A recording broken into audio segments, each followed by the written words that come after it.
Hürmetli vatandaş, bugünkü leksiyalarımızı başlayımız. Leksiyada Sıdıka Roza, Washington'dan sözleyimiz. Bugün Çislağaş, 2019 yıl 8. ayının 19. günü haftaga düşenbe. Vaziyeti işki kelime söz isek, Şanganda 18.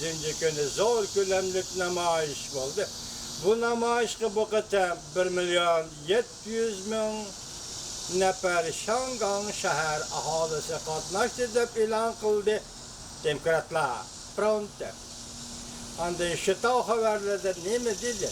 Buranqı 2 milyon kişilik namayişki seliştirganda bu kıtımki bu namayişten 101'şi çünkü tarihideki devir bölgüç bir gün bulup kaldıydı. Vaziyetimiz bir cümlede anarşistçilik sözleyimiz hürmetlik vatandaş şunu devir kılgan alda tüvendeki liksiyelerini silahı tapşırmış. Mavzumunda Amerika Koşmuş Ştatları İşke Palata azaları Şangan yani Hong Kong namayişçilerini kolladı. Cunga narazı oldu. Mavzumda haber 8. ayının 18. günü Amerika vazının Xitay tel programı ilan kılındı. Haber. Bunda başlar. Washington Avam Palata, Kengaş Palatası'nın köplegen azaları arkadan bayanat ilan kılıp, Şangan'da Hong Kong'da elip verilip atkan demokratik karşılık görüştüş namayış faaliyetlerini kolladı. Biz ötken yeni kom dedik sizlerge, hükümetke karşı namayış dedik. Bugün yani bir yeni kom, Amerika Devlet Meclisi'ne münasebetlik yetip geldi. Ne mi dedi? Demokratik karşılık görüştü şirketleri. İsimladı bolsa vatandaşlar. Amerika'nın kişilik hukuk doğrusu bergen vadisine kaydı şerhiyle Şangan Hong Kong hükümetini nöbetki katmallıkını ahırlaştırışka eydekçilik kıldı. Çünkü Memleketli Halk Vekiller Kurultayı'nın bayanatçısı Long Wenzi 18. günü bayanat ilan kılıpında görsen. Amerika Devlet Meclisi azalarının Şangan işlerine münasebetlik ilan kılgan söz ibardır. Kanun bilen devlet başvuru şarayına kılar. Kep yalana işki ölçem kollan kalır. Çünkü onun işki işlerine kopallık bilen arlaşkanlıktır. Yakşembe günü Şangan'da, Hong Kong'da hafta devamlaşkan zor külemlik namayış yine partlap çıktı. Namayışçılar kattık, yığıp atkan yağmurga karamay.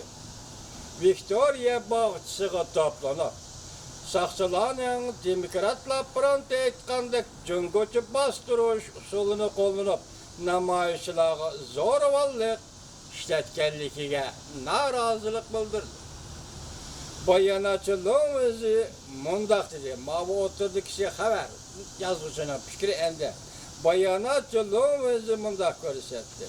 Şangan'ın uzun müddetlik gülünüşü mukamlığı 7 milyon Şangan halkını öz işine algan alda bütün cüngü halkının iradesinden kelgen asallık, zorvan unsurla bu iradeni devretelmeydi. Şundakla her kandak çetel güçleri arlaşma özgertelmeydi. Bayanatçılığın benzi Şangan namayışçılarına kollagan işke palata azalarının isimlerini konkret tilge almadı. Bugün Amerika'da Devlet Meclisi'nin köplegen azaları, liken Amerika'da Devlet Meclisi'nin köplegen azaları cümleden Avam Palatası'nın başlığı Nancy Pelosi hanımını öz işçiga algan alda Kengaş Palatası Köp Sallık Parti'nin başlığı McConnell Cornell, Senatör Marco Rubio Katarlık parlament azaları yakından bir bayanat ilan kılıp Amerika'nın kişilik hukuk doğrusu da bergen vadisine hayta şerhilidir. Şundaklı Şangan Hong Kong hükümetinin nöbetçi katmallıkını ahırlaştırış kaydakçılık kıldı.